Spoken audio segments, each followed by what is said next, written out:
کعب بن زہیر کے بارے میں حکم ہوا من لقی منکم کعب بن زہیر فلیقتلہ، جس کو کعب بن زہیر ملے تو وہ اس کو قتل کر دے۔ باقی فرمایا جو حرم میں آئے معاف کر دو، جو دروازہ بند کر دے اسے معاف کر دو، جو ابو سفیان کے گھر چلا جائے اسے بھی معاف کر دو، جو ہتھیار پھینک دے اسے بھی معاف کر دو، امان مانگ لے اسے امن دے دو، عورتوں کو قتل نہ کرو، بچوں کو قتل نہ کرو، ضعیفوں کو قتل نہ کرو۔ لیکن یہ جو اشخاص تھے جنہوں نے حضور کی توہین کی ہوئی تھی، فرمایا نہیں، یہ جہاں بھی ملے انہیں قتل کر دینا، یہ حرم کعبہ میں ملے وہاں بھی قتل کر دینا، حجر اسود کے پاس ملے وہاں بھی قتل کر دینا، کعبے کے پردوں میں لپٹ جائیں ان کو وہاں بھی قتل کر دینا۔ اور ابن قتل کے ساتھ ایسے ہی کیا گیا، جب حضور طواف کر رہے تھے وہ کعبۃ اللہ کے پردے کے اندر چھپ گیا، صحابہ نے بتایا حضور ابن قتل چھپا ہوا ہے، تمہیں نکالو اس کو اور یہی قتل کرو۔ مقام ابراہیم اور چاہے زمزم کے درمیان جو جگہ ہے وہاں ابن قتل کو قتل کیا گیا۔ ذرا غور کیجئے، اللہ کی مسجد سے باہر لے جاتے، اس کا گندا خون یہاں نہ بہتا، لیکن کہا یہی قتل کرو، دنیا والے دیکھ بھی لے اور قیامت تک ضابطہ بھی بن جائے کہ رسول کے دشمن کو اور رسول کے گستاخ کو چند سانسیں جینے کی مہلت بھی نہ دی جائے، جہاں ملے اس کو وہاں قتل کر دو۔ اب ابن قتل قتل ہو گیا، دہائی مچ گئی، باقی بھاگ گئے۔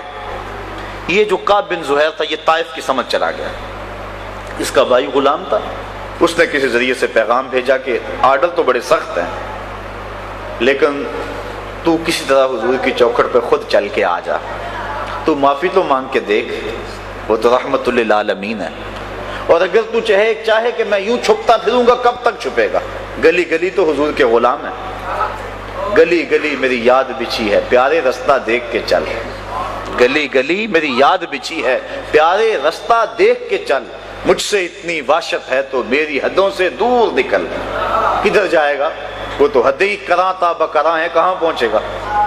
رات کا اندھیرا تھا، صحن حرم میں حضور بیٹھے تھے، یہ کعب بن زہیر چھپتا چھپاتا ایک کونے میں آ کے بیٹھ گیا، عرض کی حضور نقاب اوڑا ہوا ہے، کہا حضور اگر ہم کعب بن زہیر کو ڈھونڈ لائیں اور وہ معافی مانگ لے تو آپ معاف کر دیں گے؟ آقا مسکرا دیے، فرمایا کعب تو آ جو گیا ہے، جا میں نے معاف کر دیا۔ اللہ اکبر۔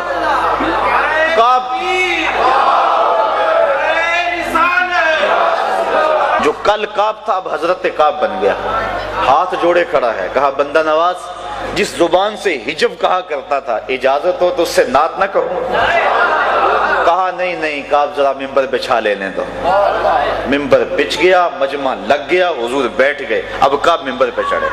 سنیے حضرت کعب نے کیا کہا، کہا اتیت عند رسول اللہ معتذرا والعذر عند رسول اللہ مقبول۔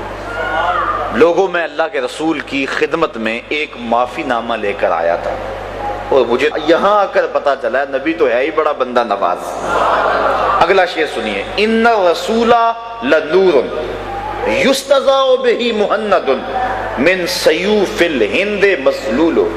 بغیر کسی شک کے اللہ کا نبی نور ہے، یستضاء بہ مہند جس سے زمانہ چمک رہا ہے، اور ہندوستان کی تنی ہوئی تلوار، تنے ہوئے لوہے کی تلوار ہے نبی۔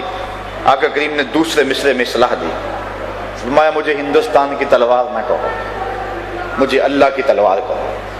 ہندوستان کا لوہا گو بڑا معروف تھا، لیکن آقا کریم فرمایا من سیوف الہند نہ کہو، من سیوف اللہ کہو۔ تو یہاں سے دو چیزیں ہمارے لیے ثابت ہوئی، ایک تو نعت پر تنقید اگر وہ مقام رسالت کے مطابق نہ ہو تو یہ حق ہے اس شخص کا جو نعت کے مزاج کو سمجھتا ہے۔ یہ راستہ ہمارے لیے کھل گیا، حضور نے خود اصلاح دی نعت کے اندر، من سیوف الہند نہ کہو، من سیوف اللہ کہو۔ حالانکہ من سیوف الہند کہنے میں توہین نہیں تھی، لیکن من سیوف اللہ کہنے میں مرتبے کی علویت کو مزید اجاگر کیا جا رہا تھا، اس لیے کہا ہند کے لوہے کی تلوار نہ کہو بلکہ مجھے اللہ کی تلوار کہو۔